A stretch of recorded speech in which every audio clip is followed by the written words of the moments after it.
तो वहीं आपको सीधा यहाँ से ले चलते हैं जयपुर की ओर, जहां पर विजन 2047 को लेकर सेमिनार का आज आयोजन किया जा रहा है। राज्यपाल हरिभाऊ बागड़े संबोधित कर नारी सशक्तिकरण और रोजगार के और अधिक अवसर देने के ये उद्योग बहुत महत्वपूर्ण है।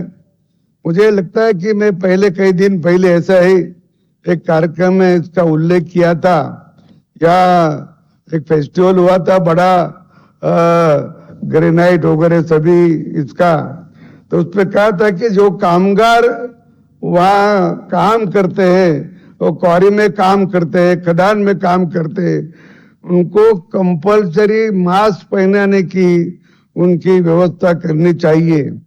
क्योंकि इधर राजस्थान में टीबी के पेशेंट जो वही ज्यादा होते हैं, और टीबी के पेशेंट इसीलिए होते कि उसके नाक में से वो धूल के जो कण है वो जाते हैं, इसीलिए उसको मास्क की जरूरत है।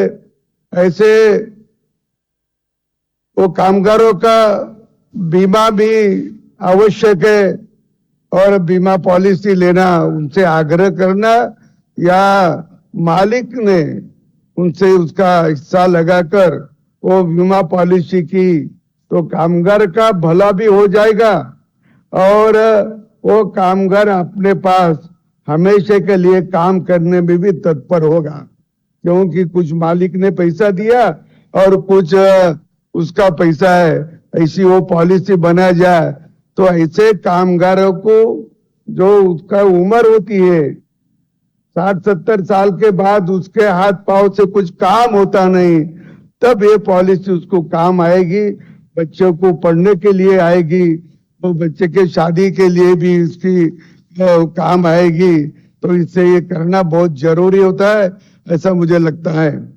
आप सभी अभियंता यहाँ इसीलिए साझा करना चाहता हूँ कि कुछ समय पहले अखिल भारतीय तकनीकी शिक्षा परिषद AICTE के ने भारत विद्या भवन द्वारा प्रकाशित अपने मॉडल पाठ्यक्रम में तहत वैकल्पिक पाठ्यक्रम में रूप में प्राचीन भारतीय प्रौद्योगिकी पढ़ाए जाने का निर्णय किया है। तो ये तो मालूम है कि प्रौद्योगिकी या स्थापत्य शास्त्र हो, इंजीनियरिंग हो और कोई हो, ये भारत के लिए तो कुछ नई बात नहीं है। तो कुछ नई बात नहीं, हमारे यहाँ तो ऐसे भी आज भी वो करने में कठिनाई होगी। ऐसे स्थापत्य शास्त्र के अभी भी मंदिर दिखते हैं। राजस्थान में रनकपुर में एक मंदिर है कि वो 1000 साल पहले का है।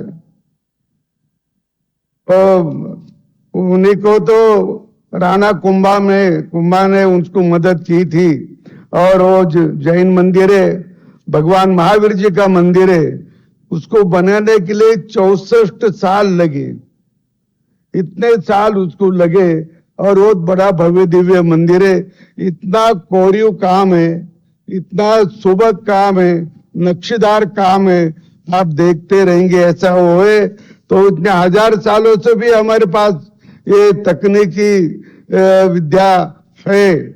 तो केंद्र सरकार ने ये बहुत महत्वपूर्ण पहल है, इसके देश के टेक्निकल कॉलेजों में भी भारतीय तकनीक, ज्ञान, विज्ञान और दर्शन के इतिहास के बारे में नई पीढ़ी ये जान सकेगी कि भारतीय प्रौद्योगिकी कितनी प्राचीन और वैज्ञानिक है। इस आलोक में हम सभी खनन क्षेत्र के हमारी प्राचीन विरासत के मूल्यों को संजोते हुए इसके समग्र विकास के लिए खनन उद्योग को सरकार के बीच एक कड़ी के रूप में कार्य है। माइनिंग और मिनरल एसोसिएशन ने मेरी यह भी अपेक्षा है